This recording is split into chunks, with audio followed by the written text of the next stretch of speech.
அப்படியே பைபிளை கையில் எடுத்துக்கொண்டு சங்கீதங்களின் புஸ்தகம் 65ஆம் சங்கீதம் அதனுடைய 5ஆம் வசனத்தை நம்ம எல்லாரும் சேர்ந்து வாசிக்கலாம். 65ஆம் சங்கீதம் 15வது வசனம், 708ஆம் பக்கம், பழைய ஏற்பாட்டில் 65, சங்கீதம் 65:5 வாசிப்போம்.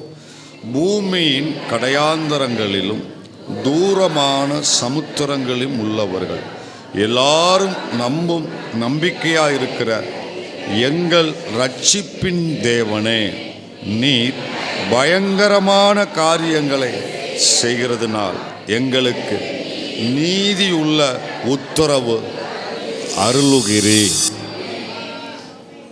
எங்களுக்கு நீதியுள்ள உத்தரவு, சொல்லுங்க, உத்தரவு அருளுகிறீர். யார் யாருக்கு என்னென்ன உத்தரவு வேணுமோ அந்த உத்தரவை தேவன் இந்த கால நேரத்தில் தம்முடைய சிங்காசனத்தில் அமர்ந்திருந்து எங்கே அந்த உத்தரவு கொடுக்கப்பட வேண்டுமோ அவைகள் எல்லாம் கொடுக்கப்பட கர்த்தர் தம்முடைய பிள்ளைகளுக்கு நீதியுள்ள உத்தரவை அருளி செய்வாராக. ஆண்டவருடைய நாமத்தில் தம் பிள்ளைகளுக்கு இந்த காரியங்கள் இந்த மாதத்தில் நடக்கும்படி தேவன் கிருபை செய்வாராக. நீதியுள்ள உத்தரவு கொடுக்கிற தேவன், உத்தரவு அருளுகிற தேவன், நாம் ஆராதிக்கிற தேவன், உத்தரவு கொடுக்கிற தேவன். வேற யாரு கொடுத்தாலும் உங்களுக்கு எந்த காரியம் நடக்க போறதில்லை. நான் அவர் கொடுத்தார்னா தடைப்பட்ட காரியங்களும் மறுபடியும் நடப்பதற்கு, கைகூடி வருவதற்கு, மீண்டும் அந்த காரியங்கள் கைகூடி வருவதற்கு அவருடைய நாமத்தில் உத்தரவு உண்டாகும். ஆமீன் சொல்றீங்களா? அல்லேலூயா. நீங்க எல்லாரும் சேர்ந்து அந்த வசனத்தை வாசிக்கலாமா? நீங்க மட்டும் எல்லாரும் நல்லா சத்தமா வாசிங்க.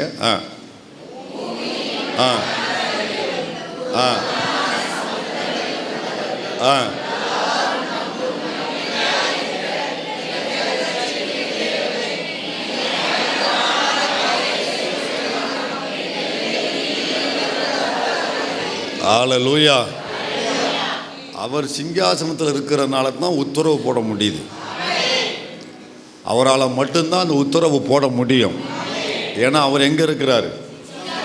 நம்ம கீழே இருக்கிறோம். இங்கே நம்ம கூட இருக்கிறவங்க உத்தரவு போடுறதுனால எதுவும் நடக்க போகிறதில்ல. சிங்காசனத்தில் இருக்கிற அவர் உத்தரவு போடும் பொழுது அது அப்படியே நடக்கும், அது அப்படியே ஆகும்.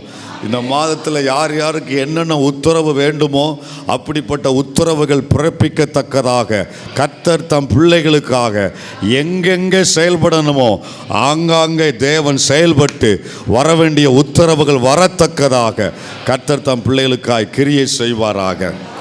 அல்லேலூயா. ஸோ ஆலயத்துக்கும் தேவையான உத்தரவுகள் பிறப்பிக்கத்தக்கதாக கர்த்தர் தம்முடைய கரத்தை நீட்டுவாராக. எங்களுக்கு நீதியுள்ள உத்தரவு அருளுகிறவர். சொல்லுங்க, ஆண்டவரை பார்த்து, எங்களுக்கு, எங்கள் சபைக்கு, எங்கள் ஆலயத்துக்கு நீதியுள்ள உத்தரவை அருளி செய்கிற தேவனே. அல்லேலூயா. அதுல விஷயம் என்னன்னா, அது யாருக்கு அருளுகிறார் அப்படிங்கிறது அந்த வசனத்தில் இருக்கு பாருங்க. யாருக்கு அருளி செய்கிறார் கவனிச்சீங்கன்னா அந்த வார்த்தை நல்லா தெரியும். எங்களுக்கு, சொல்லுங்க, யாருக்கு அருளி செய்கிறார்? சும்மா போற வாரம் வெளியில உள்ளவங்களுக்கு இல்லை. யாருக்கா? அவரை நம்புகிற எங்களுக்கு, அவர் ஆராதிக்கிற நம் அத்தனை பேருக்கும், அவரை தேடுகிற நமக்கு அவர் உத்தரவு அருளுகிற தேவன்.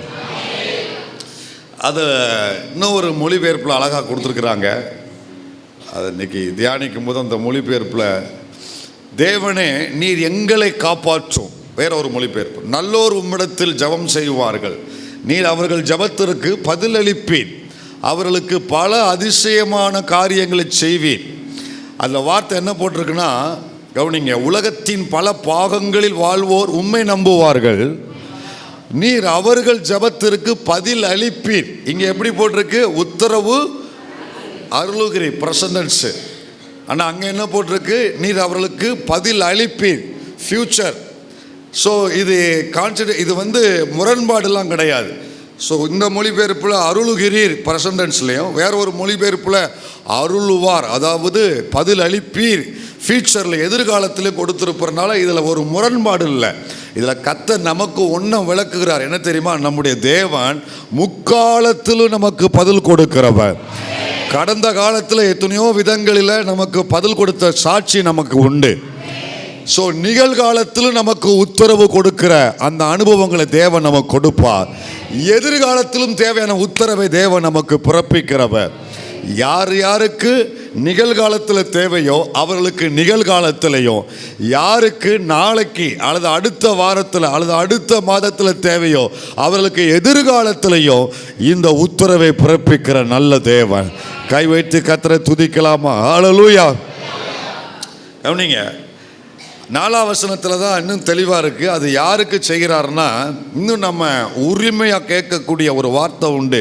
சங்கீதம் 65:4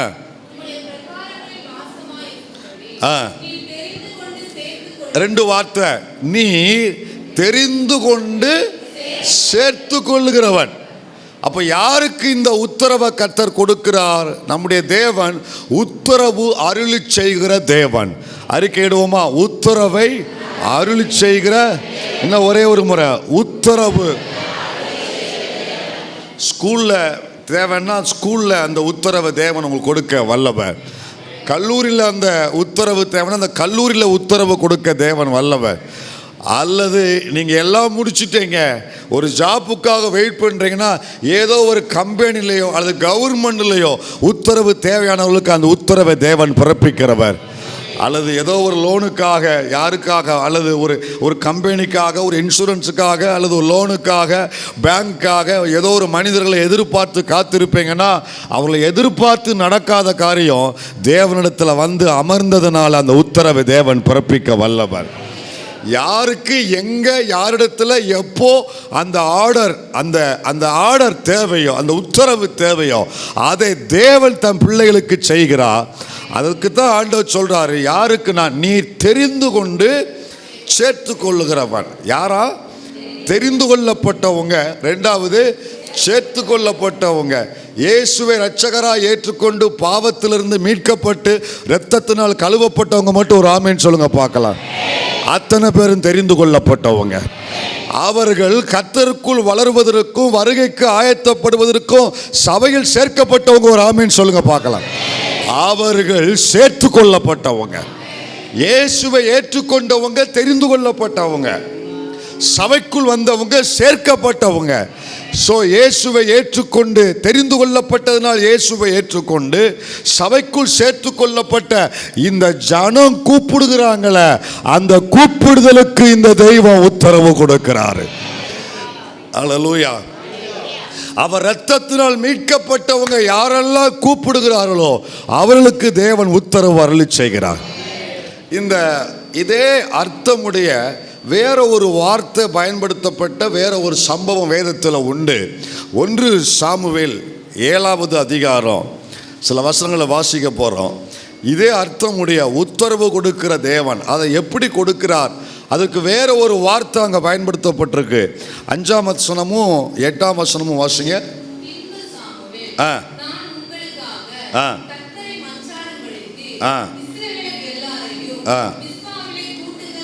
இப்போ எல்லாரும் எங்கே கூடி வர்றாங்க? மிஸ்பாவிலே. ஸோ மிஸ்பா என்கிற ஒரு இடம் உண்டு அங்கே இஸ்ரவேல் தேசத்தில். அங்கே எல்லாரும் கூடி வராங்க. ஏன்னா ஒரு எமர்ஜென்சி சுச்சுவேஷன், ஒரு அவசர கால ஒரு சூழ்நிலை அங்கே நிகழ்கிறது. எதிர்ப்புகளும் பிரச்சனைகளும் அவர்களுக்கு எதிராக ஓங்கி நிற்கிற ஒரு சூழ்நிலை. அந்த நேரத்தில் எல்லாரும் எங்கே கூடி வந்தாங்க சொல்லுங்க? எங்கே கூடி வந்தாங்க? மிஸ்பாவிலே. 8ஆம் வசனம்.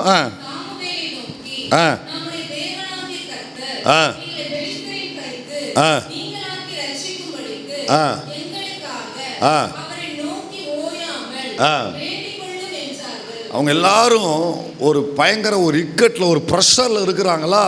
அந்த ப்ரெஷரில் நிற்கிறவங்களுக்கு என்ன செய்யணும் தெரியாமல் சாமுவேல்கிட்ட வந்து எங்களுக்காக ஜெபம் பண்ணுங்க, எங்களுக்காக ஜெபம் பண்ணுங்க, சீக்கிரம் ஜெபம் பண்ணுங்க, ஓயாமல் ஜெபம் பண்ணுங்க, கர்த்தர் என்ன சொல்கிறாருன்னு கேளுங்க.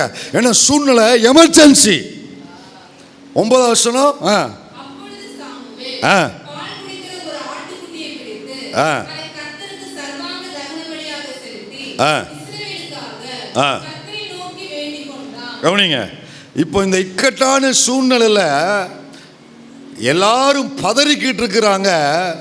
ஆனால் எல்லாரும் பதறுகிற நேரத்தில் தேவனை நோக்கி கதறின ஒரே ஒரு ஆள் சாமுவேல் மட்டும்தான். அவன் ஆண்டவர்கிட்ட என்ன சொல்றா? கர்த்தரை நோக்கி வேண்டிக் கொண்டான். அடுத்த வார்த்தை என்ன சொல்லப்பட்டு? கர்த்தர் ஒரு ஆமென் சொல்லுங்க பார்க்கலாம். அந்த சீரியஸான ஒரு கண்டிஷனில் அவன் கர்த்தரிடத்தில் வேண்டிக் கொள்கிறான். அங்கிருந்து ஒரு உத்தரவு கொடுக்கப்படுகிறது. அந்த உத்தரவுங்கிற பெயருக்கு இங்கே கொடுக்கப்பட்ட வார்த்தை தான் என்ன வார்த்தை? சத்தமாக சொல்லுங்க. மறுமொழி சொல்லுங்க. பட் ஆங்கிலத்தில் அங்கேயும் இங்கேயும் சேமாக தான் இருக்கு, ஒன்று போல தான் இருக்கு. ஆனால் தமிழில் கொஞ்சம் அழகாக இருக்குது. அங்கே உத்தரவு, இங்கே என்ன கொடுக்கப்படுது? மறுமொழி. நல்லா கவனிக்கணும். எல்லாரும் கதறும் பொழுது கவனிங்க, எல்லாரும் சூழ்நிலை பதறக்கூடிய சூழ்நிலை, பதறக்கூடிய சூழ்நிலையில் சாமுவேல் மட்டும் தேவனை நோக்கி கதறுகிறான். நீங்களும் நானும் பதறக்கூடிய சூழ்நிலையில் உலகத்தோடு கூட சேர்ந்து மற்றவரோடு சேர்ந்து பதறக்கூடாது. தேவனுடைய சமூகத்தில் அமர்ந்து நாம் கதற வேண்டும். அல்லேலூயா. நம்ம பதற வைக்கிற சூழ்நிலை நம்ம வாழ்க்கையில் உண்டா? உண்டா இல்லையா? கடந்த காலத்தில் எத்தனையோ முறை அனுபவிச்சிருக்கோமா இல்லையா? பதற வைக்கிற சூழ்நிலை. அதுக்கு நான் ஒரு பேர் கொடுத்துருக்கேன்ல, திக் திக் நிமிடங்கள். என்ன நிமிடம்? திக் திக் நிமிடங்கள். அடுத்து என்ன நடக்கும், என்ன நடக்க போகுது, எப்படி நடக்கும், இந்த காரியம் எப்படி போய் முடியும், இது என்னவா போய் முடியும் அப்படின்னு ஒரு பதற வைக்கிற ஒரு சூழ்நிலை. ஆனால் ஒரு தேவ பிள்ளை பதற வைக்கிற சூழ்நிலையில் பதறக்கூடாது. அவரை நோக்கி கதற வேண்டும். அவரை நோக்கி கதறும் பொழுது அங்கிருந்து நமக்கு ஒன்று கிடைக்கும். என்ன கிடைக்கும்னா மறுமொழி. சொல்லுங்க, இன்னொருக்கா சொல்லுங்க, மறுமொழி. இஸ்ரவேலர்கள் எல்லாரும் பதறிக்கிட்டு இருக்கிறாங்க. ஆனால் சாமுவேல் மட்டும் கர்த்தருடைய சமூகத்தில் கதறி கொண்டு இருக்கிறான். இப்போ சாமுவேலுக்கு ஆண்டவர்கிட்ட ஒரு மறுமொழி வந்தது. அந்த வேர்டு நல்லா இருக்கு தமிழில். சொல்லுங்க, என்ன வேர்டு? மறு. இன்னொருக்கா சொல்லுங்க. சில நேரங்களில் நாம் பதறி கொண்டிருக்கிற நேரத்தில் தேவனை நோக்கி கதறணும்ல, அப்போ கர்த்தர் நமக்கு கொடுத்த ஒரு மறுமொழி தான் நமக்கு கிடைச்ச ஒரு எதிர்காலம். அதுதான் நமக்கு கிடைச்ச ஒரு எதிர்காலம். அந்த மறுமொழினால தான் நம்ம எல்லாருமே மறுகரைக்கு ஏற முடிஞ்சது. எத்தனையோ நேரங்கள் அந்த மறுமொழி தான் நமக்கு வேண்டிய வழியவே திறந்து கொடுத்தது. ஒன்று சொல்கிறேன், நல்லா கவனிங்க.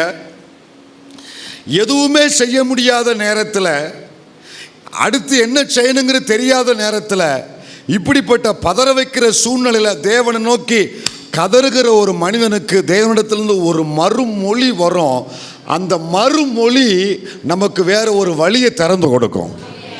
அல்லேலூயா. என் கூட சேர்ந்து சொல்லுவீங்களா? மறுமொழி.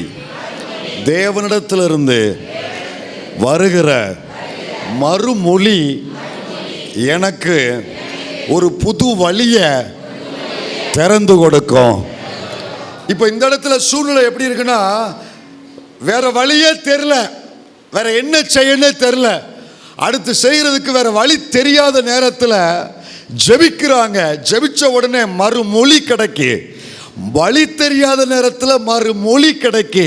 அந்த மறுமொழி கிடைச்ச உடனே வழி பறக்க ஆரம்பிக்கு. என்ன செய்யணும் தெரியாத நேரத்தில் சூழ்நிலையில் இருக்கிற தேவ பிள்ளையே, நீங்கள் செய்ய வேண்டியது ஒன்றே ஒன்று, கர்த்தருடைய பாதத்தில் அமர்ந்து வேண்டிக் கொள்வது மட்டும்தான். அந்த வழி தெரியாத நேரம் அந்த சூழ்நிலை இருக்கிற பிள்ளைகளுக்கு கர்த்தர் ஒரு மறுமொழி கொடுப்பாரு. அந்த மறுமொழியினால ஒரு புது வழியை தேவன் தம் பிள்ளைகளுக்கு திறந்து கொடுப்பாரு. அல்லேலூயா. உங்க வாழ்க்கையில ஒரு மறுமொழி கிடைச்சா அதிலிருந்து ஒரு வழி உண்டாகும் என்பதில் சந்தேகமே இல்லை. சொல்லுங்க, மறுமொழி கிடைத்தால் வழி பிறக்கும். மனுஷன் என்ன சொல்றான்? தை பிறந்தா. ஆனால் நமக்கு கர்த்தர் என்ன சொல்றான்னா, தை பிறந்தாலும் சரி மாசி பிறந்தாலும் சரி அப்படித்தான் இருக்க போகுது. அது மாற்றமே வரப்போறதில்ல. தை பிறக்கிறதுனாலலாம் உனக்கு வழி பிறக்க போறதில்ல. என்னுடைய மறுமொழி கிடைச்சா உனக்கு வழி நிச்சயம் பிறக்கும். இந்த மாதத்தில் கர்த்தருடைய பிள்ளைகள், காத்திருக்கிற பிள்ளைங்க, எதிர்பார்க்கிற பிள்ளைகளுக்கு அவரிடத்திலிருந்து ஒரு மறுமொழி கிடைப்பதாக. அந்த மறுமொழியிலிருந்து இக்கட்டில் இருக்கிற பிள்ளைகளுக்கு ஒரு வழி திறக்கப்படுவதாக. ஹல்லேலூயா. இது மட்டும் இருந்தால் நமக்கு போதும். எது மட்டும்? ஆண்டவரிடத்திலிருந்து நமக்கு கிடைச்ச ஒரு மறுமொழி. அந்த மறுமொழி மட்டும் நமக்கு இருந்தால் போதும். கான்ஃபிடெண்ட்டாக சொல்ல முடியும், எனக்கு வழி திறக்க போகுது, எனக்கு வழி பிறக்க போகுது, எனக்கு ஒரு வழி உண்டாக போகுது. ஹல்லேலூயா. நீங்கள் ஜெபிச்சு முடித்த உடனே இருதயத்தில் ஒரு வார்த்தை கிடைக்குதா? நீங்கள் ஆராதனைக்கு வந்துட்டு போகும் பொழுது உங்கள் இருதயத்தில் ஒரு வசனம் பதிக்கப்படுதா? நீங்கள் முழங்காலில் நின்று எழும்பும் பொழுது ஒரு வசனம் உங்கள் செவிகளில் ஆழமாய் பாய்ந்து வருதா? அதுக்கு பேர் தான் மறுமொழி. அதுக்கு பேர் தான் மறுமொழி. அது பார்க்கறதுக்கு சாதாரணமாக நினச்சிடாதீங்க.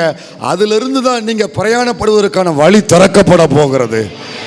கடந்த 5 மாதங்களும் அடைக்கப்பட்ட அந்த இடத்துல ஒரு வழி திறப்பதற்கு ஏதுவான கர்த்தருடைய ஒரு மறுமொழி தம் பிள்ளைகளுக்கு உண்டாவதாக. ஹல்லேலூயா. இதை 3 விதத்தில் ஆண்டவர் செய்கிறாரு. வேகமாக நான் சொல்கிறேன், கவனிங்க. 3 கர்த்தருடைய இந்த உத்தரவு என்பது, மறுபடியும் உத்தரவுக்கு வருவோம். ஆண்டவர் கொடுக்கிற இந்த உத்தரவு என்பது தம் பிள்ளைகளுக்காக 3 விதத்தில் ஆண்டவர் செய்வார். 1, சொல்லுங்க, சூழ்நிலைக்கு உத்தரவு கொடுப்பார். 2, என்னை எதிர்க்கிறவர்களுக்கு உத்தரவு கொடுப்பார். 3, எனக்காக ஒரு தேவ பிள்ளைகளுக்கு உத்தரவு கொடுப்பார். மறுபடியும் சொல்கிறேன், கர்த்தர் தம் பிள்ளைகளுக்கு இந்த உத்தரவை எப்படி கொடுக்கிறாருன்னா, நம்முடைய சூழ்நிலைகளுக்கு தேவையான சூழ்நிலைகளில் ஆண்டவர் இந்த உத்தரவை கொடுப்பார். 2வது, நம்ம எதிர்க்கும்படி வருகிறவர்களுக்கு இந்த உத்தரவை தேவன் கொடுப்பார். 3வது, எனக்கு அனுகூலம் பண்ணும்படி ஒரு தேவ பிள்ளை அல்லது ஒரு தேவ ஊழியர்களிடத்தில் எனக்காக தேவையான நபர்களிடத்தில் தேவன் உத்தரவு கொடுப்பார். மார்க் சுவிசேஷம் 4:35 வாசிங்க வேகமா. 4:35 முதல் வாசிங்க. மார்க் 4:35 முதல். அன்று சாயங்காலத்தில் அவர் அவர்களை நோக்கி அக்கரைக்கு போவோம் வாருங்கள் என்றார். எங்க கூப்பிடுறாரு ஆண்டவர்? சொல்லுங்க, எங்க கூப்பிடுறாரு? அக்கரைக்கு போவோம் வாருங்கள். அடுத்த வசனம் வாசிங்க தொடர்ந்து. அவர் ஜனங்களை அனுப்பிவிட்டு அவர் படவில் இருந்தபடியே அவரை கொண்டு போனார்கள். வேற படவுகளும் அவருடைய கூட இருந்தது. அப்பொழுது பலத்த சுழல் காற்று உண்டாகி படவு நிரம்பத்தக்கதாக அலைகள் அதன் மேல் மோதிற்று. கப்பலின் பின்னணியத்தில் அவர் தலையணையை வைத்து நித்திரையாயிருந்தார். அவர்கள் அவரை எழுப்பி, போதகரே, நாங்கள் மடிந்து போகிறது, உமக்கு கவலை இல்லையா என்றார்கள். கவனிங்க, பதறக்கூடிய சூழ்நிலையில இவங்களும் பதறிக்கிட்டே கலர்றாங்க ஆண்டவர்ட்ட. உமக்கு கவலை இல்லையா அப்படின்னு ஒரு வேண்டுதல், ஒரு ஜெபம் ஏறெடுக்கப்படுது. அடுத்து அவர் எழுந்து காற்றை அதட்டி கடலை பார்த்து, இறையாதே, அமைதலா இரு என்றார். நல்லா கவனிக்க, அடுத்த வசனம் சொல்லுது, அப்பொழுது காற்று நின்று போய் மிகுந்த அமைதல் உண்டாயிற்று. மிகுந்த அமைதல் உண்டாயிற்று. இப்போ இவங்க நம்ம வாழ்க்கையில் ஒரு ரகசியத்தை புரிஞ்சுக்கணும். ஆண்டவர் எனக்கு இந்த வார்த்தையில் ஒரு வெளிச்சத்தை கொடுத்து எனக்கு கற்றுக் கொடுத்தார். நல்லா கவனிங்க. இப்போ இவங்க எல்லாரும் ஒரு புயலின் நடுவில் இருக்கிறாங்க. இந்த புயலின் நடுவில் இருக்கிற இவங்க இயேசுவை நோக்கி கதறுகிறாங்க. உடனே இயேசு எழும்பி, இப்போ யார்கிட்ட பேசின? எழும்பினவுடனே யார்கிட்ட பேசினாரு? சொல்லுங்க, எழும்பினவுடனே யார்கிட்ட பேசினாரு? பேதுருட்ட பேசினாரா? யோவான்கிட்ட பேசினாரா? 12 சீசர்கள் யார்கிட்டையாவது பேசினாரா? யார்கிட்டையும் பேசலை. எங்கே பேசணுமோ அங்கே பேசினார். எங்கே கை நீட்டணுமோ அங்கே கை நீட்டினார். எங்கே டீல் பண்ணணுமோ அங்கே டீல் பண்ணார்.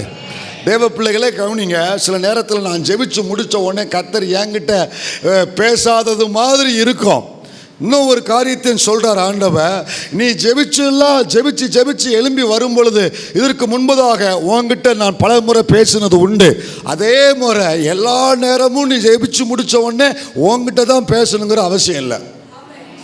உனக்காக எங்க பேசணுமோ அங்க பேசுவார். உனக்காக யார்கிட்ட பேசணுமோ அங்க பேசுவார். உனக்காக எங்க கிரியை செய்யணுமோ அங்க கிரியை செய்வார். உனக்கு பதில் கொடுப்பதற்காக எங்க கிரியை செய்யணுமோ அங்க கிரியை செய்வார். நீ ஜெபிச்சு முடிச்ச உடனே உன்கிட்ட அமைதியா இருப்பதனால கர்த்தர் உன் ஜெபத்தை கேட்கலன்னு நினைக்காத. நீ ஜெபிச்சு முடிச்ச உடனே உங்களுக்கு பதில் கிடைக்கல உடனே கர்த்தர் உங்க ஜெபத்தை புறக்கணிச்சிட்டாரு நினைக்காதீங்க. உங்ககிட்ட பேசாததுனால ஆண்டவர் என் விஷயத்தில் அமைதியா இருக்கிறாரு அல்லது என்னை கைவிட்டாரு, என்னை மறந்தாரு நினைக்காதீங்க. நோ, இப்ப எங்க பேசணுமோ அங்க பேசுவாரு, யார்கிட்ட டீல் பண்ணுமோ அங்க டீல் பண்ணுவாரு. இப்ப இருக்கிற புயலின் நடுவில் உன்கிட்ட எழும்பி பேசக்கூடிய அளவுக்கு நேரம் இல்லை. இப்போ உன்கிட்ட எழும்பி பேசிக்கிட்டு இருந்தா உன்னை தைரியப்படுத்துறதுக்கெல்லாம் சாதாரணமா முடியாது. நீ எதுக்கு எடுத்தாலும் புசுன்னு குப்புறப்படுக்கிற ஆளு. எலும்புவே அப்புறம் குப்புறப்படுப்ப, எலும்புவே அப்புறம் இன்னும் ஆழமா படுப்ப. அதனால ஒன்றை நான் அப்புறம் பார்த்துக்கிறேன். இப்போ முதல்ல உனக்காக எங்க பேசணுமோ கர்த்தர் அங்க பேசுவாரு. அந்த புயலுக்கு எதிராக பேசுவாரு, அந்த கடலுக்கு எதிராக பேசுவாரு, அந்த கொந்தளிப்புக்கு எதிராக பேசுவாரு. உனக்காக யாரிடத்துல எங்க உத்தரவு போடணுமோ அங்க கர்த்தர் உத்தரவை போட வைப்பார். ஹல்லேலூயா. ஆண்டவர் எழும்பின உடனே பேதுருவை தைரியமா இருப்பா, யோவான் தைரியமா இருப்பா, இவங்க எல்லாமே வருஷம் இந்த பயல்கள் எல்லாம் தைரியப்படுத்தலை. இவனுங்க எல்லாம் நம்ம போட்டில் தானே இருக்காங்க, பார்த்துக்கலாம். அதாவது மந்தல் இருக்கிறத பார்த்துக்கலாம். அவங்க போட்டில் இங்கே நம்மக்கிட்ட தானே இருக்கிறாங்க, எங்கேயும் போகல, அப்புறம் பார்த்துக்கலாம். இப்போ என் பிள்ளைய பதற வைக்கிற சூழ்நிலையை நான் இப்போ கண்ட்ரோல் படுத்தணும். என் பிள்ளைய பயமுறுத்துகிற சூழ்நிலையை நான் இப்போ கண்ட்ரோல் படுத்தணும். என் பிள்ளைய அளவைக்கிற சூழ்நிலையை நான் இப்போ கண்ட்ரோல் படுத்தணும். என் சூழ்நிலைக்கு எதிராக உத்தரவை கொடுக்கிற தேவன். உங்களை பயமுறுத்துகிற சூழ்நிலை, உங்களை அச்சுறுத்துகிற சூழ்நிலை, உங்களை பயமுறுத்துகிற சம்பவங்கள் உங்களை சூழ்ந்து இருக்குமானால் உங்களிடத்தில் பேசாததுனால கர்த்தர் அமைதியாக இருக்கிறார் என்று எண்ணாதீங்க. உங்களிடத்தில் பேசாததுனால கர்த்தர் உங்களை மறந்தார் என்று சந்தேகப்படாதீங்க, கைவிட்டார் என்று அவிசுவாசப்படாதீங்க. உங்களை பதற வைக்கிற சூழ்நிலைகளுக்கு கர்த்தர் உத்தரவை கொடுத்து கொண்டிருக்கிறார். புயலுக்கு உத்தரவு கொடுக்கிறார். முடிக்கிறேன். ரெண்டாவது, யாக்கோப்பு புறப்பட்டு தகப்பன் வீட்டுக்கு புறப்பட்டு போகும் பொழுது அவனுக்கு விரோதமாக யார் எழும்பி வாரா? லாபான் எழும்பி வாரான். லாபான் எழும்பி அவனுக்கு தீமை செய்ய முடியும், அவனுக்கு விரோதமாக எழும்பி வாரான். விரோதமாக எழும்பி ஒரு இது யாக்கோப்புக்கு தெரியாது, இது யாக்கோப்புக்கு தெரியவே தெரியாது. ஆனால் யாக்கோபின் தேவன் அதை அறிந்திருந்தபடினால என்னை நம்பி பிரயாணப்படுகிற என் வார்த்தைக்கு கீழ்ப்படிந்து கால் வைத்திருக்கிற என் பிள்ளைக்கு தீமை செய்ய நான் அனுமதிக்க மாட்டேன் என்று லாபானுக்கு ஒரு உத்தரவு போட்டார். அவனிடத்துல நன்மையை அன்றி தீமையை நீ பேசப்படாது. யாதியா 31:29 லாபானுக்கு ஒரு உத்தரவு போட்டார். வாசிங்க 31:29. உங்களுக்கு பொல்லாப்பு செய்ய எனக்கு வல்லமை உண்டு. அப்படித்தான் நினைச்சுதான் வந்தான். ஆகிலும் உங்கள் தகப்பனுடைய தேவன் நீ யாக்கோபோடே நன்மையே அன்றி தீமை ஒன்றும் பேசாதபடிக்கு எச்சரிக்கையா இரு என்று நேற்று ராத்திரி என்னோட. கர்த்தருக்கு ஒரு மகிமை செலுத்துங்க பார்க்கலாம். நேற்று ராத்திரியே கர்த்தர் உத்தரவு போட்டார். நம்ம 1ஆம் தேதி பிறந்த அப்படிலாம் இல்லை, 1ஆம் தேதி பிறந்தாலும் சரி 31ஆம் தேதி முடிஞ்சாலும் சரி நமக்கு எங்கே எப்போ உத்தரவு போடணுமோ அங்கே உத்தரவு போடுவார். உங்களுக்கு எதிராக தீமை செய்யும்படி, உங்க காரியத்தை கெடுக்கும்படி, உங்களை அபகரிக்கும்படி, உங்களுடைய ஆசீர்வாதங்களை பிடுங்கும்படி, உங்களை மேற்கொள்ளும்படி யார் யார் அந்தரங்கத்தில் திட்டம் பண்ணினார்களோ கர்த்தர் இப்பொழுது உங்களுக்காக அங்கே உத்தரவை போடுவாராக. அங்கே தேவன் ஒரு உத்தரவை போடுவாராக. நன்மையை அன்றி தீமை செய்யாதபடி பார்த்து செய்யின்னு சொல்லல, வாணி எச்சரிக்கையாரு. இதுக்கு மேலே வந்த படுவா தொலைஞ்ச நீ. அவனை பார்த்து செய்யல ஆண்டவர் அவன்கிட்ட ப்ளீஸ்லாம் பண்ணி அனுப்பல. எச்சரிக்கை எச்சரிக்கை, இம்மட்டும் வா.